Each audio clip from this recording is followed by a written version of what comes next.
लोगों के दिलों पे अब राज करने वाले नितेश पांडे अब इस बार करगढ़ विधानसभा चुनाव से मैदान में है। इस बार जन स्वराज पार्टी ने इन पर भरोसा जताया है और इस बार इन्हें टिकट देकर के मैदान में भेजा। हमारे साथ है बात करने के लिए। अब नेता से अब नेता बन रहे हैं, कितनी कठिनाइयों का सामना करना पड़ा है, कैसे देख रहे हैं इसको? कुछ कठिनाई नहीं है। कठिनाई क्या है, ये तो आनंद है। अपने पहले भी अपने लोगों के बीच में थे, लेकिन काम के सिलसिले में दिल्ली बम्बई रहना पड़ता था और वहाँ से कुछ या फिर फिल्म के सेट पे रहना पड़ता था। फिल्में बनाते थे, लोगों के बीच में जाती थी। अब एकदम लोगों के बीच में है, अपने लोगों से जा रहे हैं, उनके दरवाजे मिल रहे हैं, लोगों का इतना प्यार और स्नेह मिल रहा है। ये कठिनाई कहाँ है, ये तो आनंद है हमारे लिए। अब मैदान में है, अगर आपको सदन भेजा जाता है, विधानसभा भेजा जाता है आपको, उसके बाद सबसे बड़ी रिस्पॉन्सिबिलिटी क्या होगी, खास करके करगढ़ विधानसभा क्षेत्र के लिए?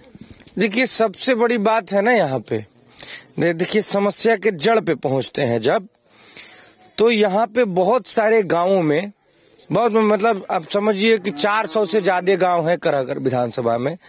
90 से ज्यादा % गांवों में जल निकासी की सुविधा नहीं है। वो जो नाला है, नाले का पानी कहीं इकट्ठा हो जाता है, कहीं से निकल नहीं पाता है। और मान लीजिए जहां जल निकासी की सुविधा है भी, तो वहां पे उसको ढका नहीं गया है। आप समझ रहे हैं कितने बैक्टीरिया होते हैं उसमें, कितने प्रकार के रोग होते हैं उससे। जहां पे पानी मान लीजिए बच्चों के पैर से वो पानी संपर्क में आया, वो घर में गया, वो किसी तरीके से फिर बॉडी के अंदर जाता है, तो असाध्य रोग होते हैं उससे। अगर रोग हो जाए किसी को, कोई गंभीर बीमारी हो जाए करगढ़ विधानसभा में, तो अगल बगल कोई अस्पताल भी नहीं है जहां पे जाके बढ़िया इलाज हो सके। सीधे या तो बनारस लेके भागना पड़ता है या तो पटना एम्स में लेके भागना पड़ता है। ये बदहाली है हमारे क्षेत्र की। हमारे करगढ़ गांव में, करगढ़ में एक फील्ड है। अब किसी से छुपा नहीं है कि कितनी उदासीन है सरकार बिहार के बच्चों के शिक्षा के प्रति। आप सभी से छुपा नहीं है कि सरकारी स्कूल में कैसा पढ़ाई होता है। किसी से छुपा है कि सरकारी में कैसन पढ़ाई होला स्कूल में? ये तो लोग जानते हैं कि कितनी उदासीन है बच्चों के शिक्षा के प्रति सरकार, लेकिन बच्चों के खेल के कूद के प्रति इतनी उदासीन है। मैं कुछ दिन पहले गया था, उसमें बत्तख चल रहे थे भैया, उसमें पानी भरा है, उसमें बत्तख चल रहे हैं। आप समझिए, जिस मकान का नींव कमजोर होगा वो मकान कैसा बनेगा? जिस मकान का नींव नहीं कमजोर हो, मकान कैसन बनी, घर कैसन बनी? आप समझी कि जौना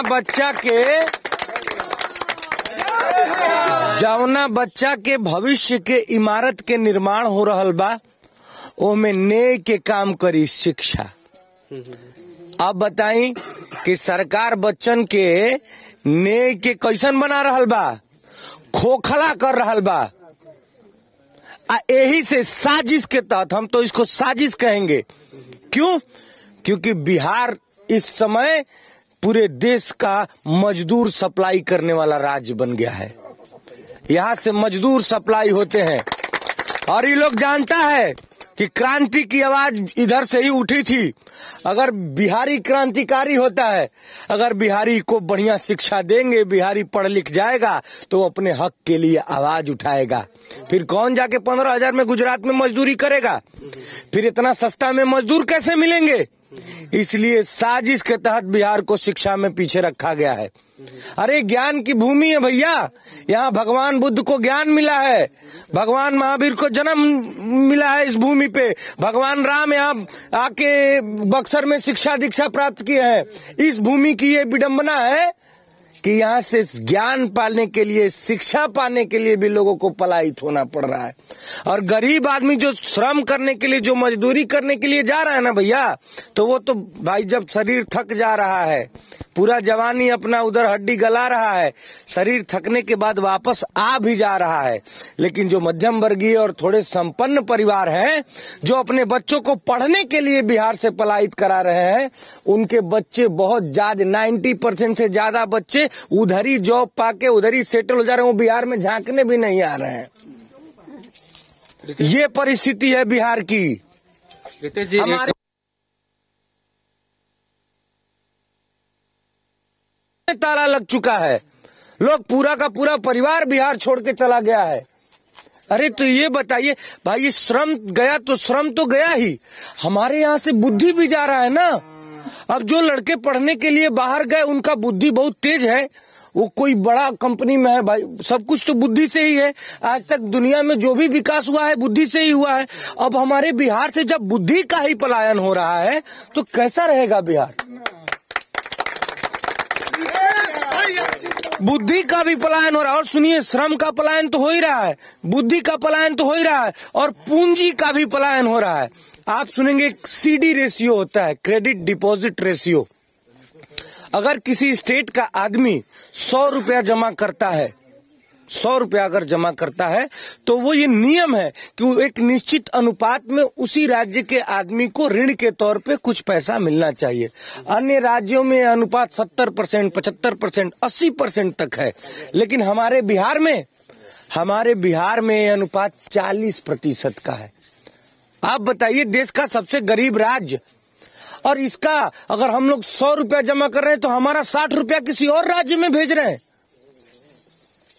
अरे हमको तो और ज्यादा पैसा मिलना चाहिए ना, कह रहे हैं गरीब राज्य बना के रखे हैं सबसे बिहार को, तो हमारा ही 60 रुपया किसी और को दे रहे हैं।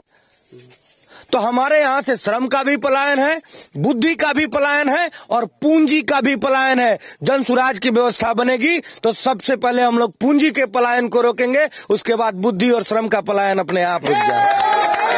आप कलाकार हैं और ऐसे में बिहार से भी कई ऐसे कलाकार हैं जो मुंबई में जाकर के स्ट्रगल करते हैं। तो अब जो बिहार में ऐसे बहुत सारे कलाकार हैं जो जिनकी कला कह सकते हैं कि वो मर जाता है घर में बिना संसाधन के अभाव में, तो क्या लगता है कि उनके लिए आपने क्या कुछ सोचा है? किसके लिए? आपके सवाल हम समझ नहीं पाए।